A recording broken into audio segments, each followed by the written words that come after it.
Oklahoma Alliance for Geographic Education.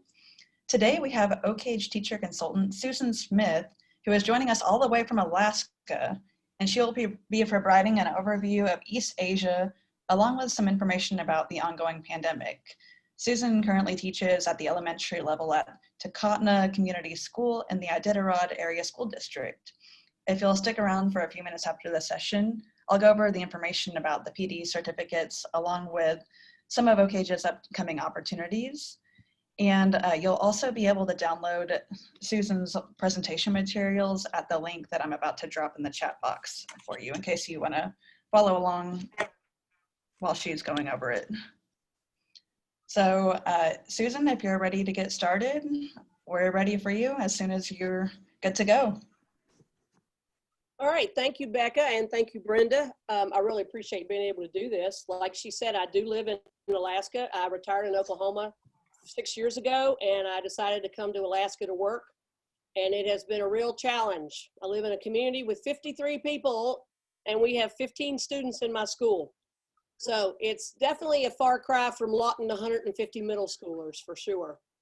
I've been a teacher consultant since about 2002, and I have been involved in a lot of the World Geography conferences, as well as I presented the giant traveling Oklahoma map summer before last at the OCAGE workshop that there was.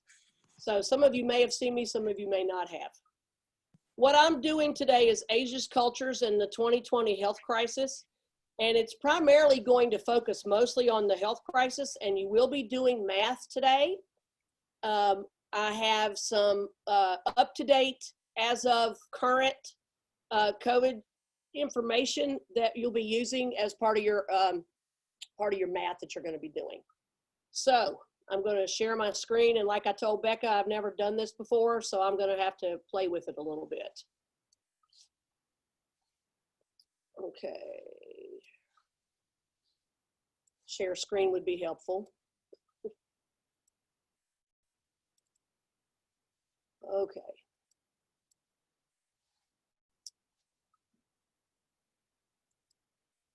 All right.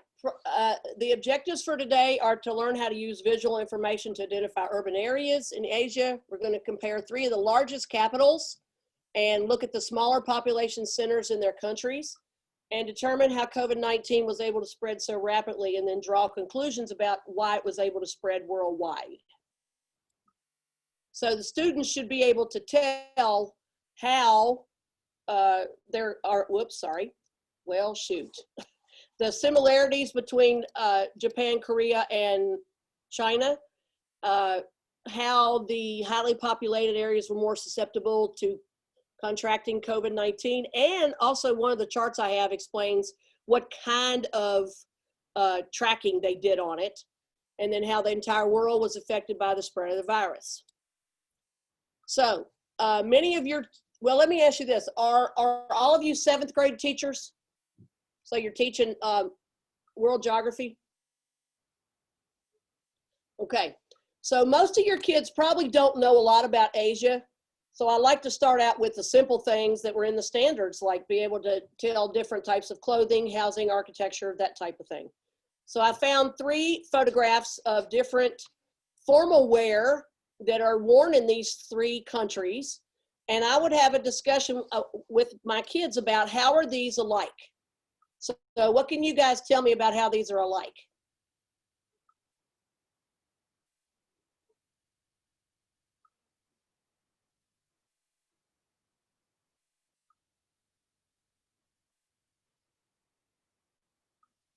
Okay, hearing nobody. What I would focus on. Silk. Silk. Made out of silk. Okay. Most made out of silk. Okay. What else would you see as being the same? Wrapped around, fully covered. Okay. Do you see any predominant color? A lot of red. Right. Red is a very lucky color for Asians, more so in China than the other 2 countries, but red is very prominent. And if you will notice, the men all have similar colors that the women are, except for the man in purple. I think that the Japanese one is wedding attire, and the Chinese one might be wedding attire, but I think it's more for like Chinese New Year. But getting kids to notice that South Korea's clothes are definitely different, and you've got the high weight, you got the different color split is at the chest as opposed to where the waist would be, and they have a lot more gold on them as far as adornments like buttons or that type of thing. Okay, the next thing then would be typical living spaces. These are, and I will say I got all of these pictures off of Bing Images. I have some at my house, but I couldn't figure out how to get them all into PowerPoint in the amount of time I had, so I just picked ones that I knew were typical. So what do you notice is similar to to South Korea? I got to get my hand off the mouse. To South Korea and Japan, what's really similar there? They dine seated. Looks like they probably sleep on the floor. Right. Dine seated on the floor. Okay. Do you see a lot of things like we have all over the place?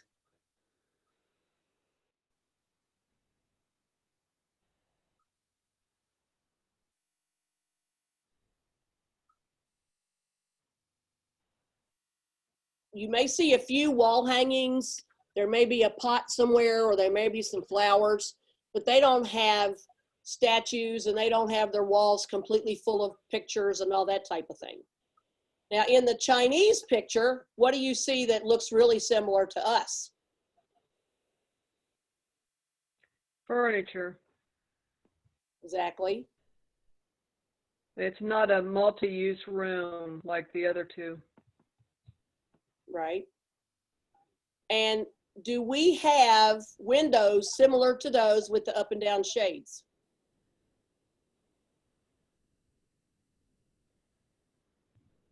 And if you'll notice, the Japanese have sliding doors that are made of paper. The white part is paper.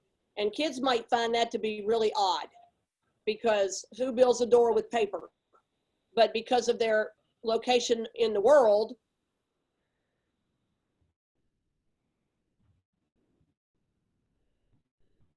what I like about these three pictures is it shows kids that you don't have to have a lot of things in your house to be happy.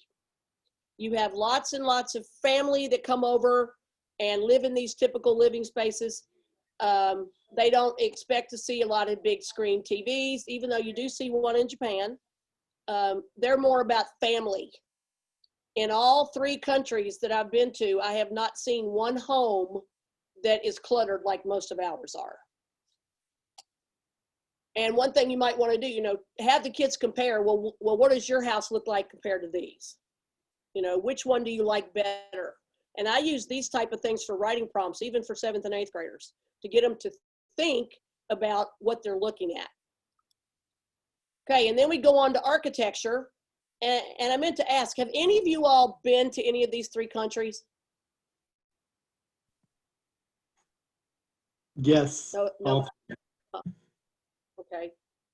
TR, is that you speaking? Yes. Where have you been?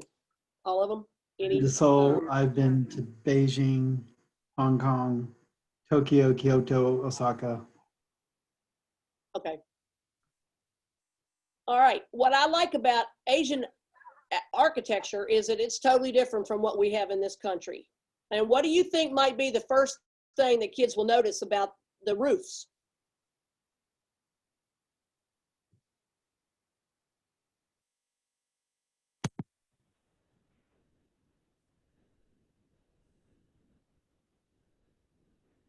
They sweep up, Okay. have something at the end of them. They may be familiar with the word pagoda, maybe not. Right. Do you notice in the Seoul picture, it looks like little figures on the corners?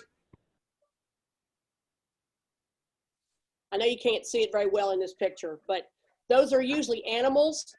And the more of those that are on your house or your building, the more important you are in the community or in the city.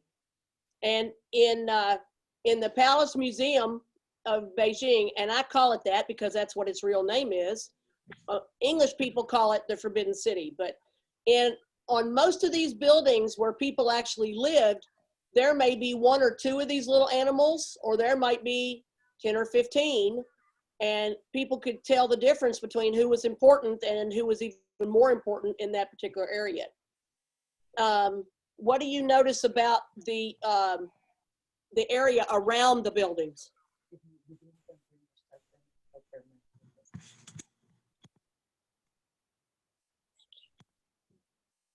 Are there a lot of trees, or is it open land or cement, or what do you see mostly?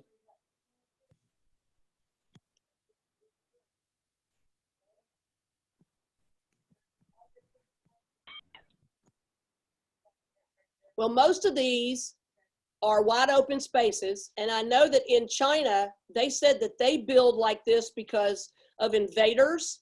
They did not want trees and high walls inside because they didn't want to have anywhere for them to hide.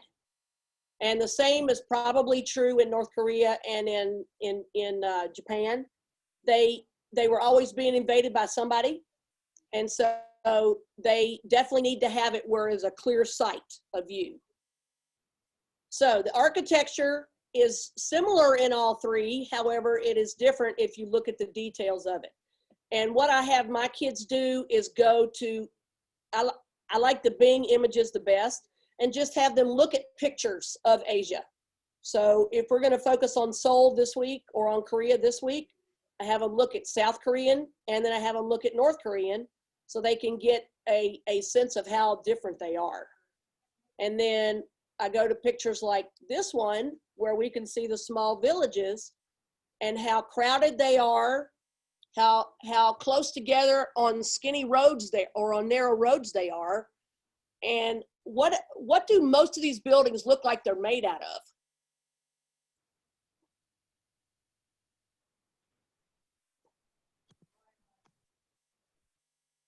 A lot of tile, isn't it?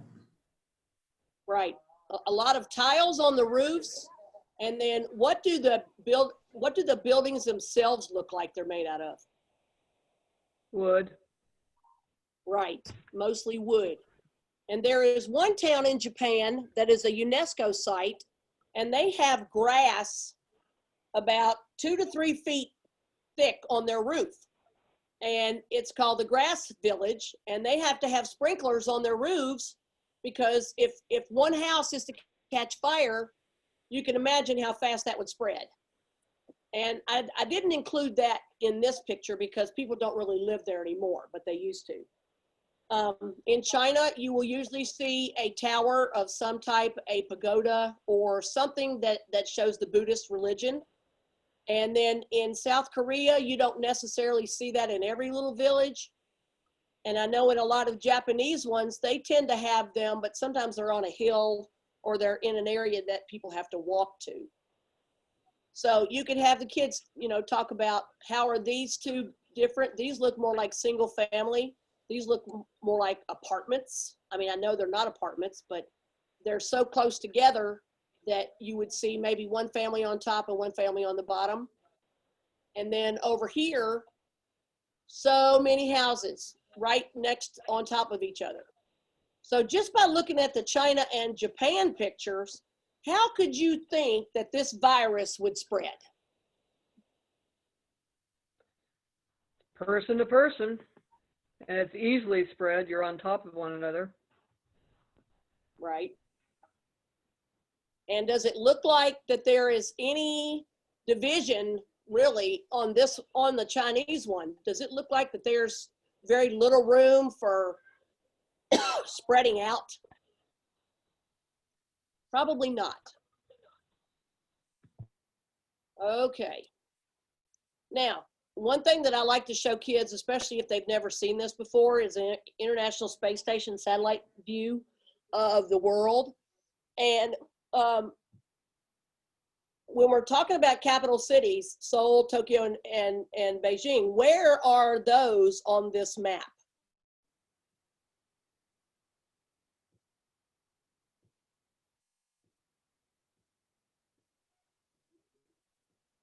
Well, what country is this one right here? Whoops. I'm sorry, guys. What country is this one right here? That's Japan. Right, Japan. And then, South Korea. okay. And then what is all this right in here? That's all China. That's all in China. And one thing, when I see a map of China, to me, it looks like a chicken. On this, it doesn't. But you can tell that Japan is extremely highly populated by all the city lights and the brightness. And what is this? Well, let me ask you this. Is this water connected to this water? Yes. Is there a hole right in there? Mm-hmm. Okay, well, let's look. This is the same thing. This is Seoul, and this is China and Russia. So what is all this right here that you see very few lights in? That's North Korea. It disappears. Right, North Korea. They do not have a lot of electricity, and if they do, it may only be on for an hour or so at a time. I think they probably have more than what we think they do. However, they don't allow it to be turned on. And then the Beijing picture, what can you tell from this satellite image about Beijing?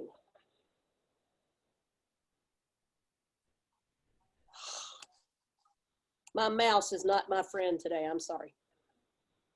Are there a lot of roads?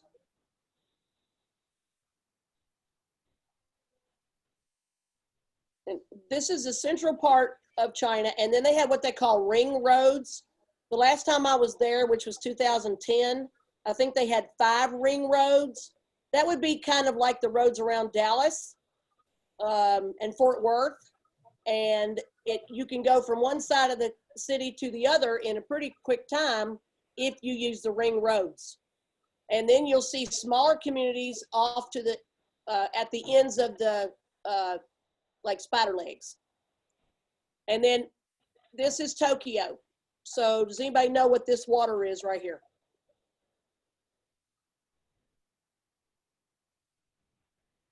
That Tokyo Bay. This is Tokyo Bay. And this is a really old satellite view because these things right here at the bottom, these little, what look like lights, those are the pillars that they were putting into the water to build their bridge that goes from here to here. And they did that a long, long time ago. But this was one of the best pictures of Tokyo that I found on the NASA website, showing that they don't always stay up to date. But this is Tokyo proper. And then all of these outlying areas, in 2004 or 2006, they said that just this area was like 36 million people. So just seeing this, you can see how a virus would spread if just in this small amount of space, relatively small amount, you've got 36 million people. Okay, now I'm going to show you an International Space Station 10-minute tour. We may not do the whole thing.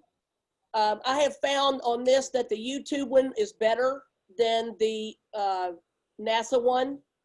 It is the same one, but this one is higher quality, I think. And I want you to notice what the space station does and what they talk about as they go through this. Come on.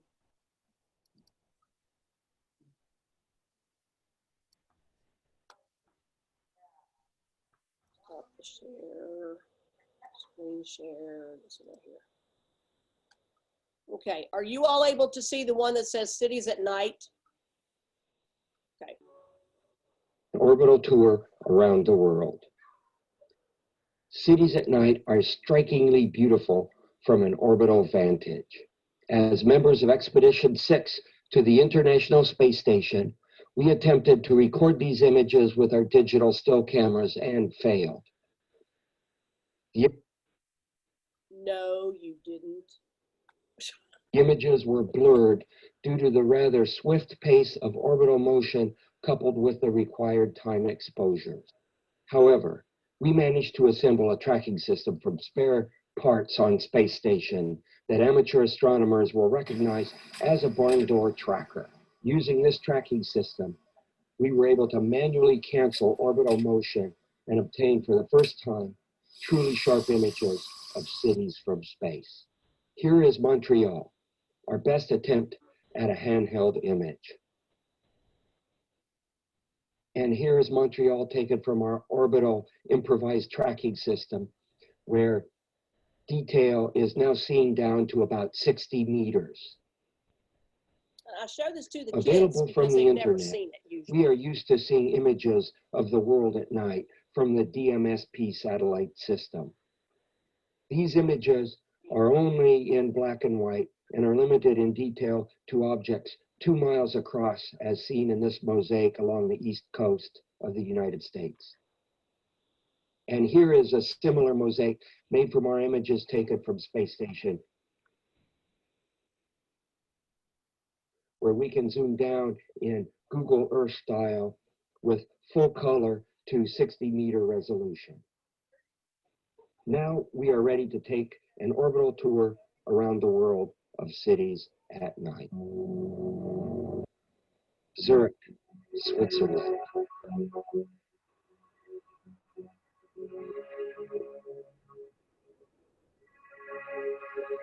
Milan, Italy. Madrid, Spain. Cities at night are caught in a triangle between culture, geography, and technology. Athens, Greece. Antwerp, Belgium. Cities in Europe display a characteristic network of roads that radiate outwards like glowing spider webs. London, with a tour down the English coast to Bristol. Cairo, Egypt, with the Nile River seen as a dark shape running south to north. The pyramids of Giza are well lit at night and visible as 3 spots in the center. A journey up the Nile brings us to the Big Bend, past Quina and Luxor, where the Valley of the Kings is peacefully dark. Tel Aviv, on the left, Jerusalem on the right. Riyadh, Saudi Arabia. Showing multicolors, the cities in the Middle East are strikingly beautiful from space. Jeddah, Saudi Arabia, with the road winding eastward towards Mecca.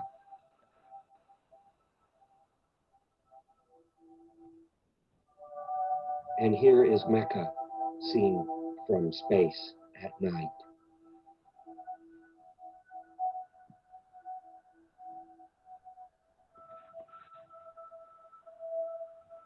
Abu Dhabi, United Arab Emirates.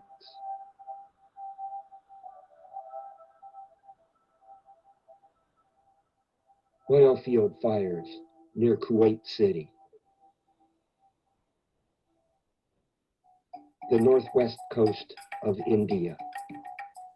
India has a unique orbital signature where a multitude of small village lights are scattered over the continent, diffusely seen as if masked by a veil. Karachi, Pakistan. Manila, Philippines, where its geometry is dictated by waterfronts.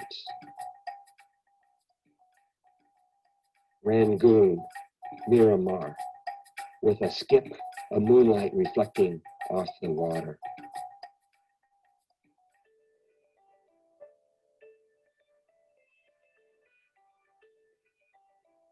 Hong Kong, is a mosaic moving from the southeast tip of South Korea near Busan to the north Kyushu coast of Japan near Fukuoka City. Midway in the Korea Strait is a fleet of fishing boats luring their catch with intense xenon lights, appearing as unfamiliar members of the zodiac. Tokyo, Japan. The cities in Japan have a distinct blue-green cast.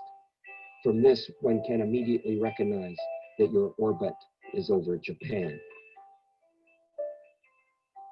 Nagoya.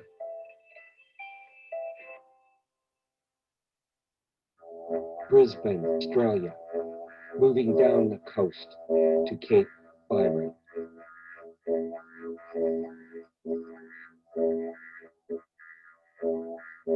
The fabled Alice Springs.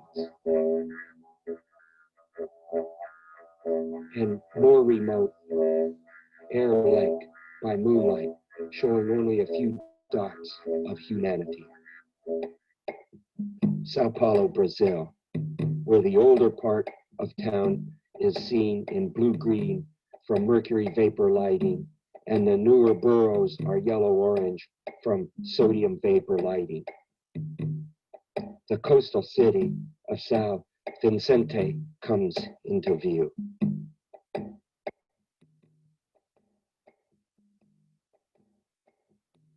Mexico City.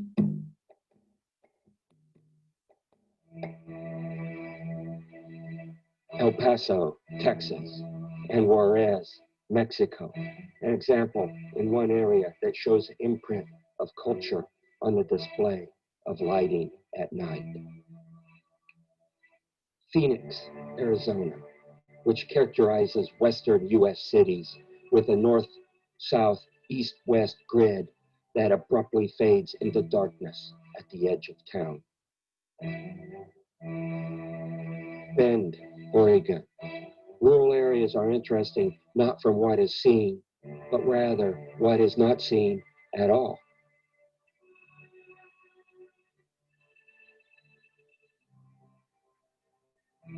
San Francisco Bay Area.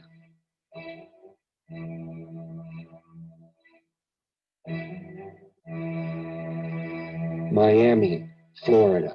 We now have a database of over 4,000 images of cities at night, systematically taken all around the world.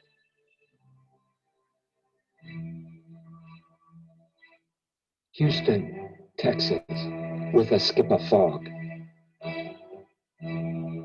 No display from space is complete without at least one image of Houston, where I-45 is visible all the way down to Galveston Island. A mosaic from Los Angeles down the Coast Highway to San Diego. The imprint of culture, geography, and technology allows one from orbit to identify what part of the nighttime world you are over simply from the display of lights below. Our nation's capital, Washington, D.C. Clearly visible is the outline of the District of Columbia.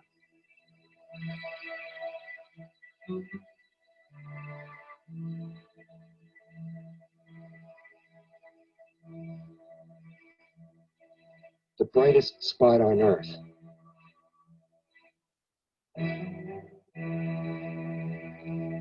Las Vegas, Nevada, our beacon for humanity. We do not construct our cities by how they might look from space. Cities at night may very well be one of the most beautiful, unintentional consequences of humanity.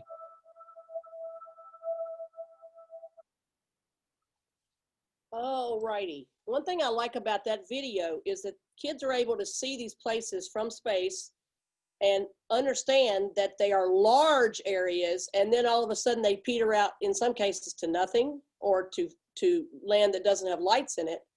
And a lot of times when I have shown either that video or just the still pictures, I have the kids say, what about technology can you see has to do with the geography here?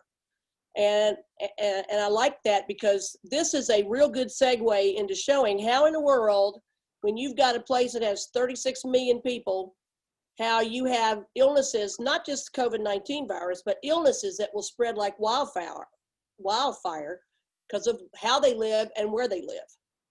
So I'm going to go back to my PowerPoint. And the next couple of questions I have will have to do with our virus. So where was the virus in February as far as we knew?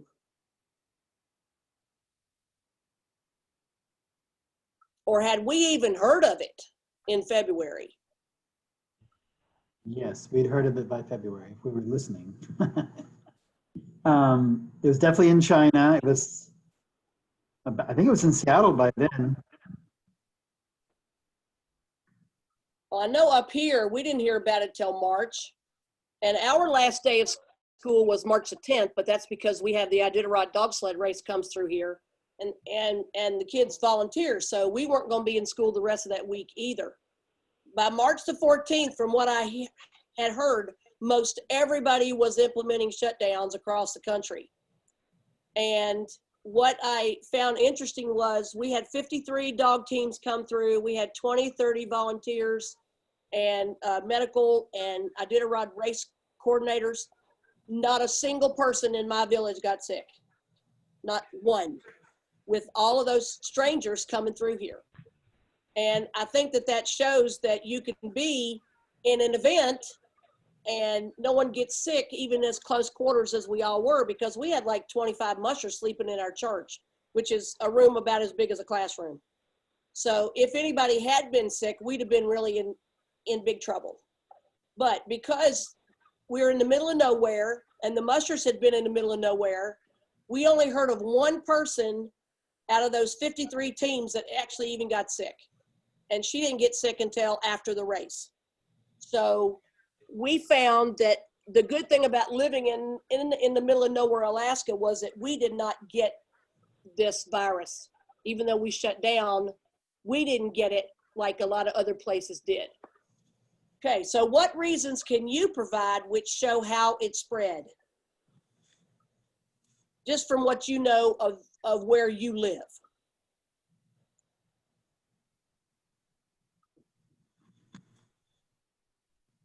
Do you think kids will be able to answer this question as much as they've been hearing about it since February, March? Okay. What do you think the world statistics are of today? Now, if any of you have already looked on the sheet or have gone to the website, you already know what it says. But what do you think that the amount of cases so far this year has reached? What level across the world? Well, we're going to go to some websites and you'll be able to see. In February, this is pretty much where this was contained. And if you'll notice, there were a couple of countries in Europe. There was us, but it was predominantly in the Middle East and in Asia. So in February, how many total cases does it show were confirmed in the red?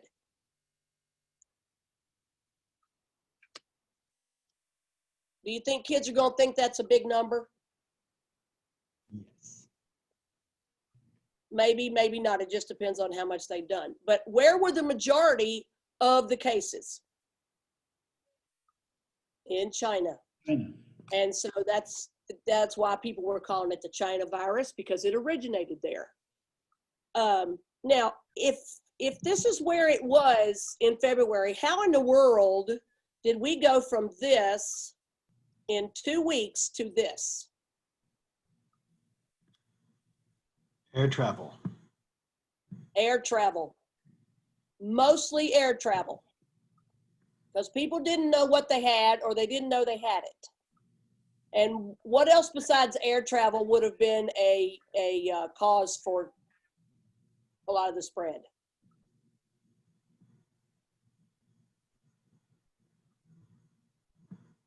Boats. There are a lot of fishing crews that come from Asia, that come from the Philippines, come from China, come from Vietnam, all that. And we have, in this part of Alaska, there are several canneries. And some of the fishing boats have made it up there. Mostly crab, and that's a crabbing season. But most of the other was the air travel. And then this is the same time frame. And what do we see in gray? Or what would you assume would be gray if you were a child?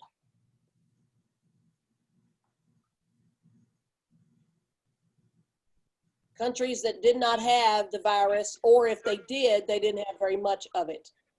And then there are going to be some countries that say 0, 0 for confirmed and deaths because they haven't given us any information. And you'll be able to see that on a map in just a minute. Okay, then 10 days later, there was a report done. Sorry, I have to stop the share and I've got to go back to my my website that has this on there. Come on. Because you're not going to be able to see the whole chart that I found that is very interesting.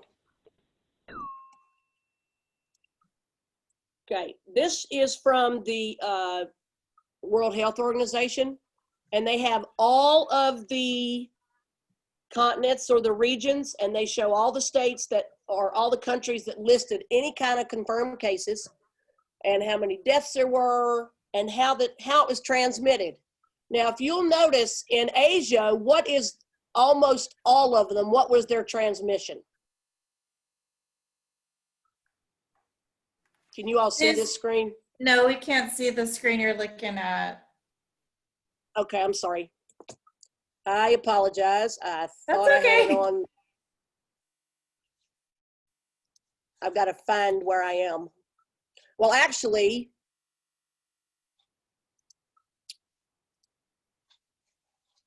I have so many screens open, it's not even funny. I'm trying to.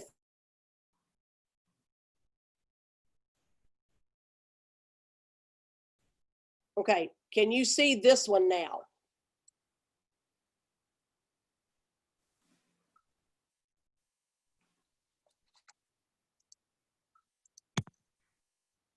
Okay, now can you see it? Mhm.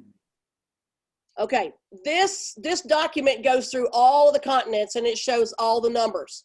Now, if you will notice at the very beginning, how many people does it say were confirmed in China by March 27th? 82,000 some. And then look at Italy, 80,539. China and Italy are not even close to each other. But Italy tended to be one of the very first countries to develop a lot of cases. And we actually had a musher from Italy, and he didn't know how he was going to get home because he was told he could not enter his country because one of the biggest cities in Italy that had so many of these cases was where he lived. So he had to wait like a month or so before he could even go home after the race. But what do you notice on the transmission classification about how almost all of it was transmitted?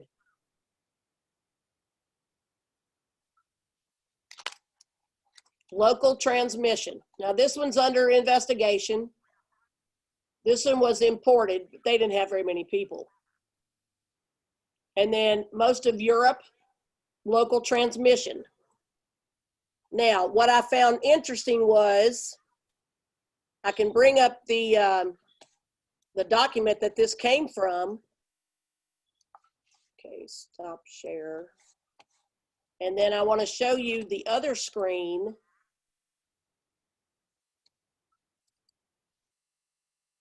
That was from March the 27th, and you can scroll. What I find interesting is this chart.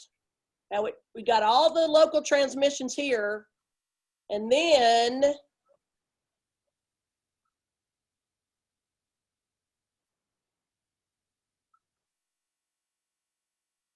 when you get to South America and Central America, you see a lot of imported cases. So those are people who flew in or came in on boats. So our part of the world had a lot more that came in from other places rather than local transmission. And what I like about this chart is you could give kids you could give groups of kids, and I don't know how many of you all are doing real school or how many of you are doing virtual school. You could give them continents that they have to look at and be able to see where were the most cases found on each of these continents and which countries had the most deaths as well as just general transmission rate. And this was March 27th when pretty much we had all gone into quarantine. A lot of places had. And I think what I like about this too is that you've got a lot of numbers here, and the numbers are not so big that your age kids aren't going to be able to work with them. Okay. Now I want to show you this right here. This is as of today. Do you see most places are still in the dark blue, or have they gotten lighter?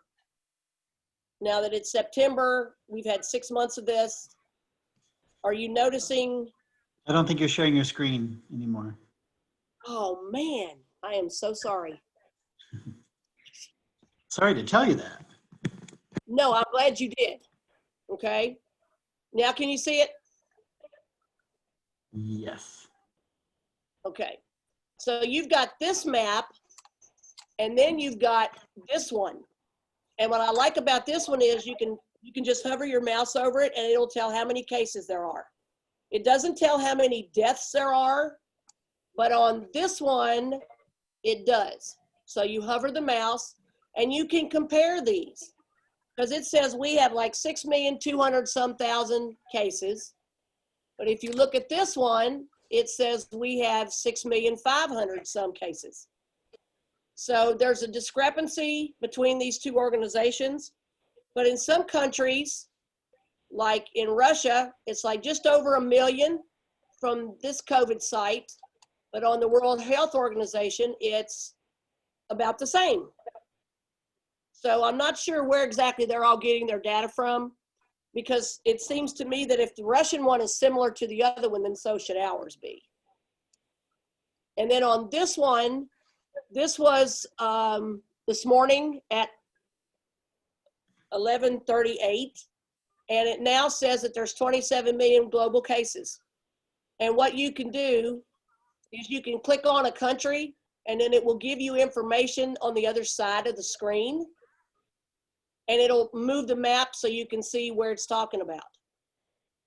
So we have the most right now, over 6 million cases, whereas China has really shrunk, I guess because they had so many at the very beginning. But now they're down to 90,000. And they've only had 4,700 deaths. So, you know, I think they knew something we didn't know. But you can use these to help your kids see on a daily basis what this does. From day to day, it's going to change. And what I would like to see people do is to, like I said, assign kids some places that are pretty highly, have a lot of confirmed cases, and have them track it for like a week. Have them do a bar graph, a line graph, a bar graph, whatever, and have them write down every day.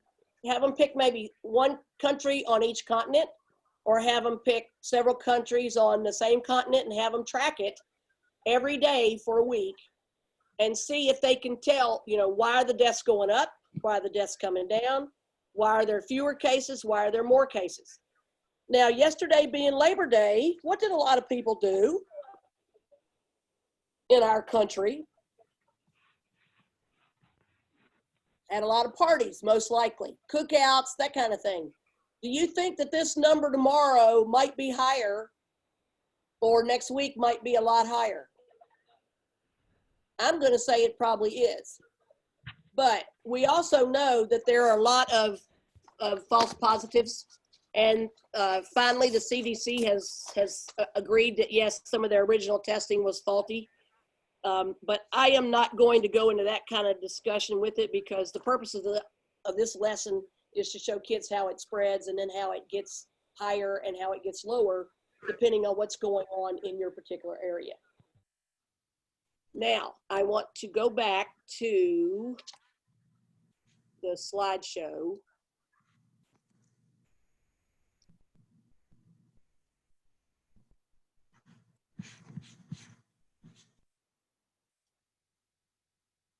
Okay, and so we need to ask, what is next?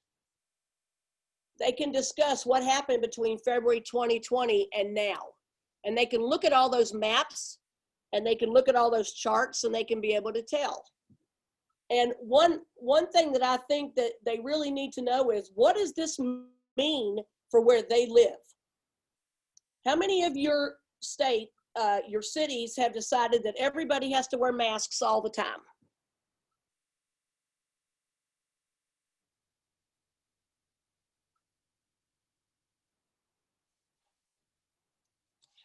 I know in Lawton, it's a mandate. A lot of people are not doing it though, because they are upset with the mayor, and they say, well, you all just arbitrarily made this rule, so we're not doing it. And a lot of places have said, we have the mask mandate signs up, but we're not going to make you wear them if you don't want to. So what do you think is going to happen in the future for this in America?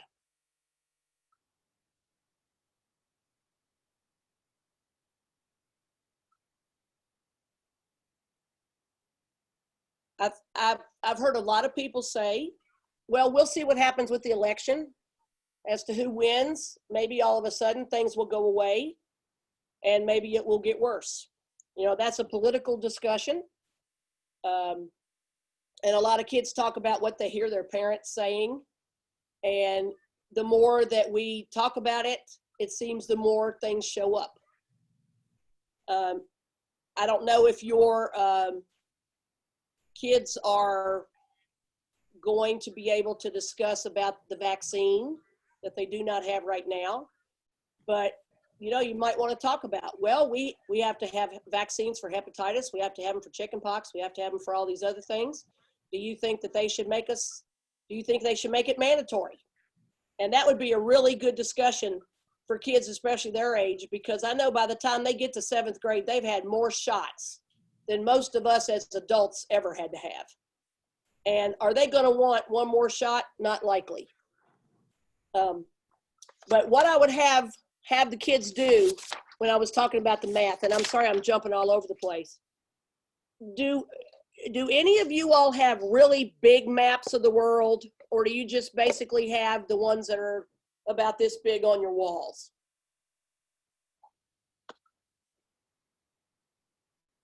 Because one thing that I do, if with the desk maps, I use the counter pieces. So yellow might be millions, blue might be 10 millions, green might be 100 millions. I would use a different color for each of these, and I would have the kids put the counters on the countries that show what their amount is. So let's say green is thousands, and you've got 5,000 people that have had this virus, and I'm not talking deaths, I'm just talking the cases. They would use 5 of these and put it on the map where that is. Now, if you've got a really huge map, and I know that somewhere we've got maps, National Geographic maps are, I assume, are they at Oak Age, Becca? Okay. Yes, we have They a could giant Asia map. Okay, so they could borrow that map, and then I'd do things like this, like a solo cup would be millions, and this size cup might be 100,000, 100,000s, and then smaller cups, and then this would be my single digits, because very few people have single digits.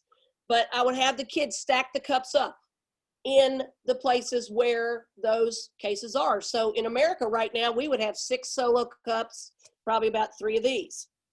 And they can get a visual of what that looks like, and then they can track it. Like I said, you might want to have them track it every day for a week, and then go back and make another visual next Tuesday, so they can see how the numbers changed, if they really changed very much at all.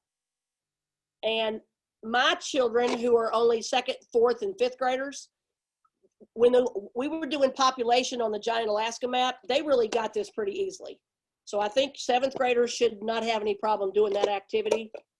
But like I said, if you're doing virtual, then hopefully they'll have a map that either they can write on or they can type on, to show every day what does Brazil's number look like? What does Beijing's number look like? What does whatever the country is that you're doing? And I think that if they show this, they can really see that the thing spread real fast, but it's not going away near as fast as it spread. And I know that there are a lot of people who are very upset that a lot of people are not telling us the truth. Like, we have no numbers from North Korea. We have no numbers from Iran.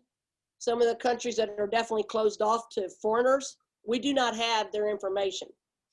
But with the data that we do have on those websites that are on the last page of the PowerPoint that I showed you, the virusincov.com, the World Health Organization one, and the one from Johns Hopkins, those are really, really good to look at, and the kids can find up to current data. I know that when I checked on it last night, there had not been a lot of difference between yesterday's and the day before. But when you're talking 6 million something, just a few cases is not going to really look like it's very much difference. So I know that this was kind of fast. Does anybody have any questions about, or any suggestion on how you would do this in your classroom if you're doing virtual? Because I don't know if any of you all that are here are actually doing virtual, or are you in your classrooms actually?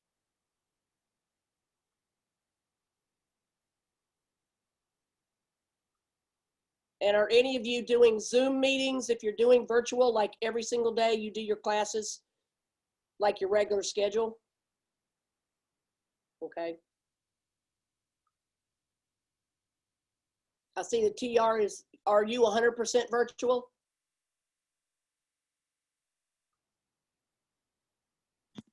Yes.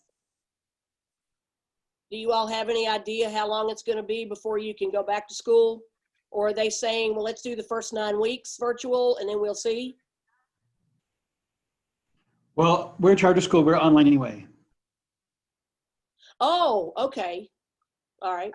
And Lynn, what about yours? Charter schools online, but Sorry, you froze, TR. oh, I'm done. Okay. Lynn, are you all going to be doing any full back in school, or do you know for sure? Yet to be determined. Still looking at the numbers. We've got this stoplight system in Oklahoma that says how many, if you have this many cases, then your schedule should be this. If you have this many cases, you should be split. If you have this many cases, you should just go full virtual. Okay. I know in Lawton they were giving, sorry. An A-B split where the kids and admin are going 2 days a week and then off for 3 virtual. I know in Lawton they had a choice of go to school full-time. They had a choice of do virtual full-time. And then they had a choice of come to school 3 days a week and do virtual 2 days a week. I don't know if they're still doing that. I think that would be a scheduling nightmare personally. But the families got to choose which way they wanted to do it. And I don't know how much of the rest of Oklahoma is doing that. I know when I left, some places were still really iffy. And I left on the 10th of August. I think most schools in Oklahoma are in person. Okay. I know the Well, bigger school districts that have a lot of kids like Edmond, Norman, they're kind of doing the AB where they're in school in small groups, but a lot of the smaller schools are all in person. And then Moore, which is a big district, all in person. But the families could choose virtual if they wanted. Right. Well, I think that this is a real, important topic because I know a lot of kids missed being in school for basically 6 months. And I mean, in the school buildings. And they do have a lot of questions about this. So this is a pretty poignant topic to use right now. And those that have got parents that are medical field, it would be interesting to see what their take on this is. And I know that we didn't do as much on Asia as we did on the virus itself, but you can see where to take the Asia part of this and do whatever your state standards expect of you to do with this. You could take parts of it, you take all of it.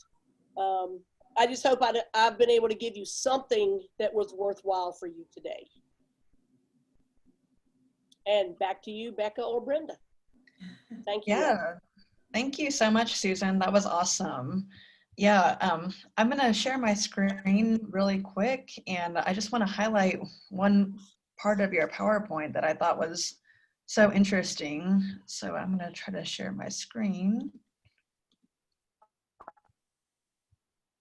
Yes. Yeah, so going back to this photo here of the different housing, and we were talking about how easy it was for the virus to spread in this type of environment. One thing that I really noticed with the China photo is it looks like there's a ton of houses just really close to a bunch of trees, like an area with a lot of vegetation, which kind of made me think, well, maybe there's a lot of people living next to certain types of wildlife that may have a spillover effect. So just another thing to keep in mind as we're having that discussion. So thank you so much for this presentation. That was great, and certainly gives us a lot to think about over the next semester. So while I've got everyone here, I'd like to go over a few things about OCAGE in general. So everyone who participated today is eligible to receive a PD certificate. So if you could just email me at ocage@ou.edu to request one, I'll send one to you, and I'll type that in the chat. So you'll have my email.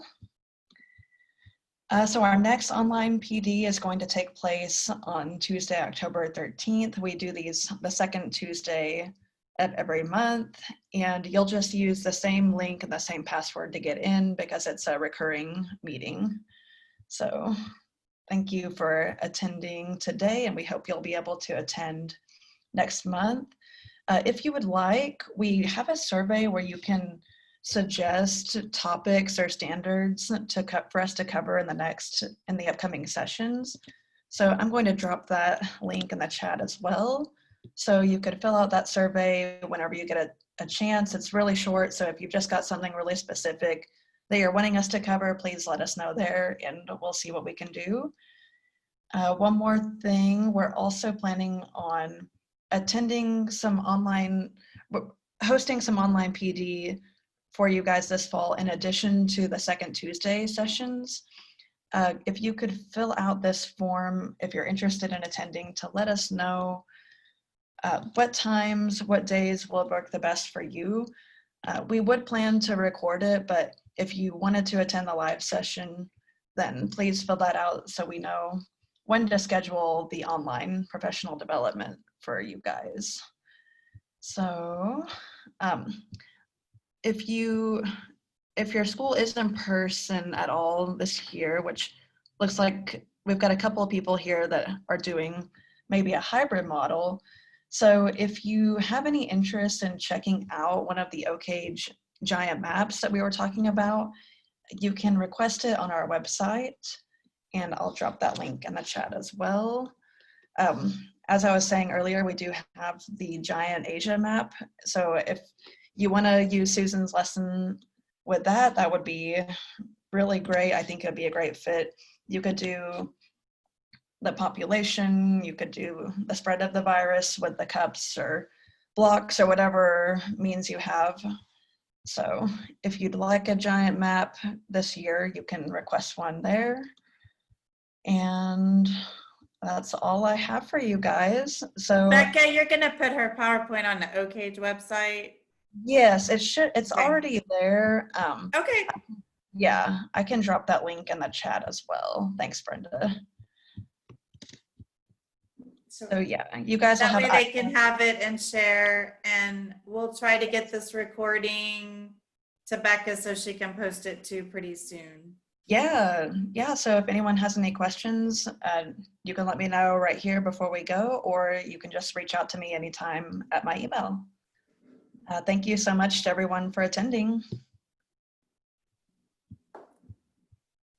I'll turn it over to Brenda if she's got any last minute things to go over. No, just know the first Tuesday of the month at 4 is social studies in general, and we try to pick a topic, or like last week, we just kind of let everyone talk about what they needed, so they could talk together and kind of crowdsource some ideas. And then the second Tuesday is for geography teachers, because you're special and we wanted to have something special for you. We do a lot for history, so we wanted to have some things for geography too.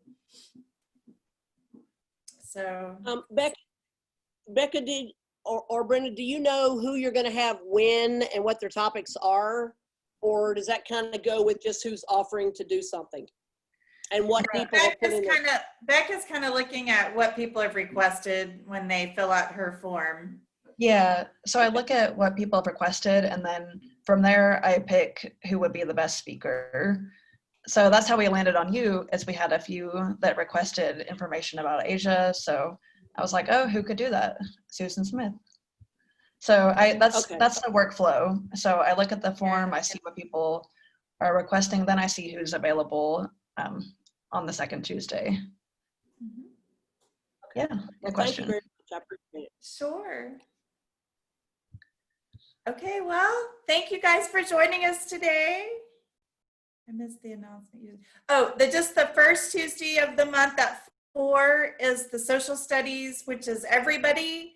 And if we have a topic in general, I usually put that out in the newsletter or on Facebook.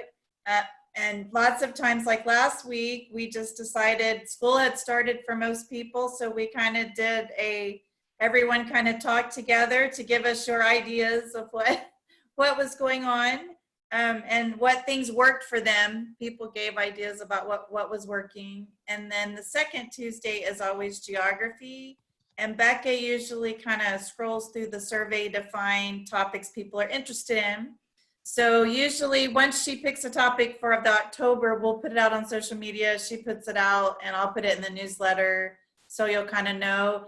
It's a recurring event, so it's the same link for this one. The social studies one's the same link all year. So, and we record them all. So we don't always have a big crowd because of the time, but we always record it so you can watch it at your leisure later. So if you miss it, you give us a week or so for Jeremy to get it closed captioned, and then we'll have that up. And we're letting Becca put these on the OK site so it's easy to find. Yeah, and I will put the recording in the same link that has Susan's lesson plan materials. So once you have that link, and once the recording is ready, it'll be at that link. So you won't have to go find it. So just kind of check there, and then you'll see when it's ready. We just wanted to give teachers an opportunity because we can't really meet in person very easily, and travel is hard. So this is a way to kind of get some more ideas out there for both in person and virtual, and some ideas about how you could, the COVID thing is going to be a controversial issue. So I think using the numbers like Susan suggested is just data. So it's just like, how did this spread so fast to these places? And why might this place have more than that? It's just data and maybe not so political, and so a way you can work with students. And it's interdisciplinary. They can use math, right?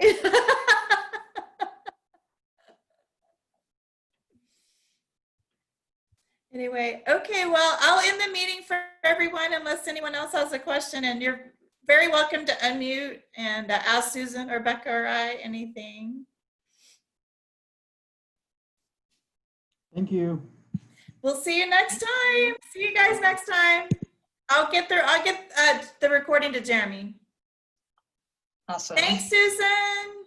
Yeah, thank you so much. That went really well. We really appreciate you joining us all the way from Alaska. Your power didn't go out, so. It didn't. But I tell you what, the guy who's in charge of checking the oil tanks or whatever, he has to turn it off when he does that because of static electricity. You really don't want that around Sure. oil tanks. But Yeah. this guy now that's doing it will call me and say, Susan, I'm going to turn the electric off. So luckily he didn't do that today. So Good. Yay. Something went right in 2020. Yes. yeah, One thing. really. Well, I'm kind of sad that there were only a few people, but at the same time, I didn't mess up too bad in front of a lot of people. No, and most no. people are watching the recordings. We've kind of found out if they're coaching or something and they didn't get it, right at 4 o'clock, they're watching the recording. So Yeah. Susan, I can let you Do know they how make- many people have watched it once we have it up. Okay, and are they able to make comments where the recording is? It's on YouTube, so unless I think they the could, comments are yeah. disabled, they should be able to. Okay, Yeah. YouTube star now, huh? yeah, our video person will take it and put it through his program that does closed captions, and then they just upload it on YouTube. Mm-hmm. And then what I do is I put the YouTube link on our website with your lesson plan. Mm-hmm. So Okay. Yeah. Well, I'll So let you that way know. it's kind of two places. Yeah, sure. Okay. Well, speaking of YouTube, do you think that space little 10-minute thing was worth the time to do it so people could see how close people are? Yeah, I liked it. I thought it was really, really interesting. I wonder if there's one that's maybe like a little shorter, or like if maybe you would just want to show like, like the first maybe 5 minutes, so Right. they're getting an idea of it, but they don't see the whole thing. But I would say it's good, but I wouldn't go longer than 10 minutes for sure. But I think Yeah, and it's I thought it was something really they could, interesting. it's something they could upload for the days they're on virtual. Yeah. Makes, something for them to look at, and they could do that activity you were talking about on their virtual day. Yeah. Yeah, well, Susan, I didn't think there were any problems really with the screen sharing or anything like that. I thought it all went smoothly. So thank you for It did. being on top Now of everything and doing everything smoothly. That's more than I can do. Now, thank you all so very much. And I need to get going because I got to go talk to the high schoolers before they leave. All So, right. Thanks again. See you. Thank Bye, you, Susan. everyone. Bye. Thank you. Bye, Becca. Bye.